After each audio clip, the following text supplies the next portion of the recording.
about the lowest class in the country, the lowest class of the people? I think the lower class is compromised of farmers, and it screws over the farmers. But do they everyone have the right to vote? Does everyone have the right to vote? Yes. From my understanding, I believe they do, because I know that with elections that's happening, Modi, I know, is losing in some places. I was just reading that on the news. But I can't say firsthand, but I do imagine, just like over here, everyone does have the right to vote, but some areas are less, not as accessible to vote. They have one polling station within a 30-mile radius that everyone goes to. You wait in a line for 6 hours. That was something that we saw happen in November. I can't imagine it's any better out there, especially in, some of the lower class parts of the country. So I don't think it's probably that fair, So with the COVID situation right now, a lot of infections and a lot of people die. A lot of street cremations right now. Are these all facts from the media? Because this is only one single image that we see from the media. Yeah. So I did see something. The media did recycle an image of a lady lying on the floor from something that happened a few years ago. At some point, do you think the media is trying to overreact on the situation right now?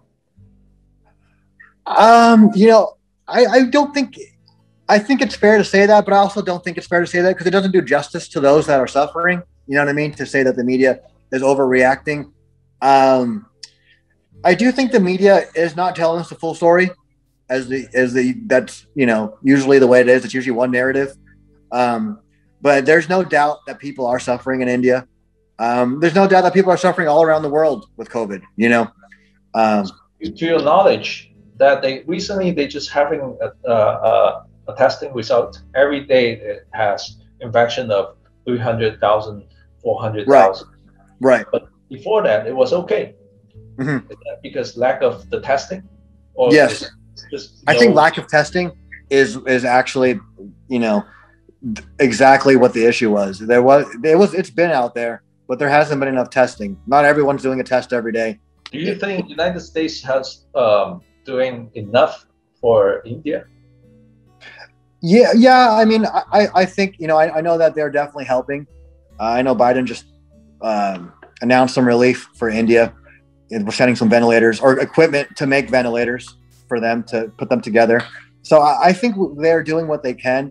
I believe. That's why I want to focus onto the people's life more than anything else. I don't want to get into a lot of politics. Yeah. To some people, they were saying, what is the situation right now in India is mainly because of the politics. Do you believe in something like that? That theory? I definitely think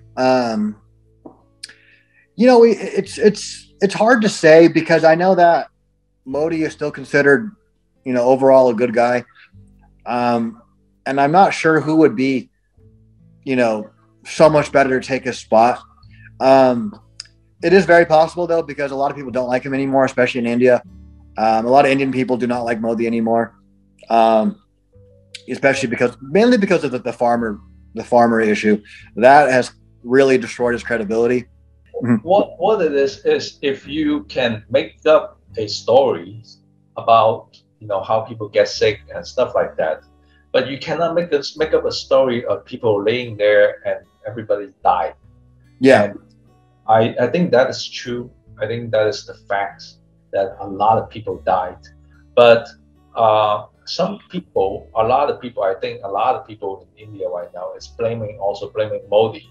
That is not because. Yeah, I definitely think that's very common to do, because when something's wrong, you're going to blame the leadership. Just like over here, when the beginning of the pandemic, Donald Trump was president, and it was the first person you're going to blame is the president, because they're the one who we consider responsible for everything. In reality, it's not like it's just Trump or just Modi who's at fault here. There's a lot of organizations and a lot of people responsible for dropping the ball on this situation.